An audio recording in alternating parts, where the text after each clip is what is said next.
illustrious career, is there one game that stands out as being your favourite memory and your best performance? I don't know if it was my best performance. I had plenty of great highlights playing for England, whether it be one-day internationals or test matches, including a hat-trick against Australia at the SCG.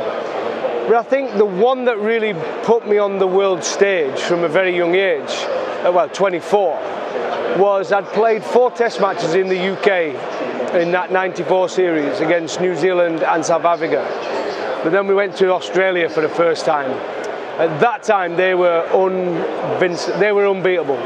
They had the War brothers, they had Booney, they had Mark Taylor, Michael Slater, Shane Warne, Glenn McGrath, Craig McDermott, Tim May. You could go on and on. They were an iconic team. And my first test against them was in Brisbane. But then the one where it really took off for me was Sydney in 1994. Might have been 95, New Year test. Yeah, the New Year test, 95. And I just had one of those days where everything went for me. I got 50 with a bat, which was very rare for me, by the way. I only got 2 in my career for England. So I got 50 with a bat and slogged it, and then I got 6 wickets with a ball in that first innings.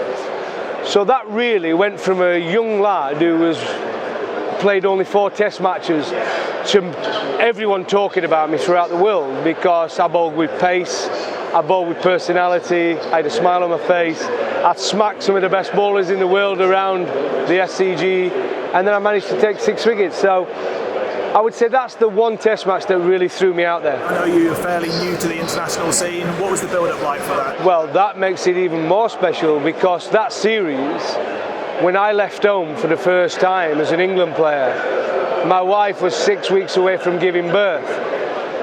So when she actually gave birth, I actually wasn't there. So it kind of was special as well, because I'd not seen my newborn son, I'd not seen my wife, and I was playing in a test series.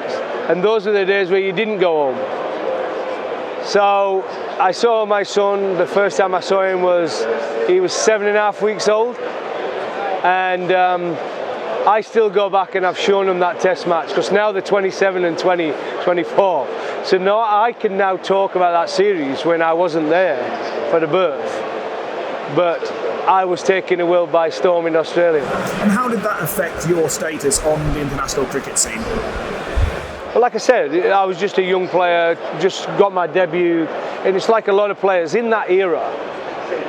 You could play 4, 5, 6 test matches, and if you didn't deliver, that was it, you were out. Now I was lucky, I got off to a decent start against South Africa and New Zealand. But that was the one there where really everybody thought, oh, hang on a minute, we got something special. And everybody thought I was a genuine all-rounder. Probably I gave the world hope I was going to be a genuine all-rounder, and it was false hope. But it will forever be a huge, huge memory for me, Sydney. I was the man of match in that test match, and getting runs and wickets was special. Did you keep any mementos at all from the match? I have, absolutely. I got my shoes from that test match. I got the ball. I got the scorecard. I've got everything from that test, and I didn't collect many stuff like that throughout my career, but from that one, it was my first international 5-wicket haul at the SCG, and my second 50. I actually got 50 on debut at Old Trafford 3 tests before.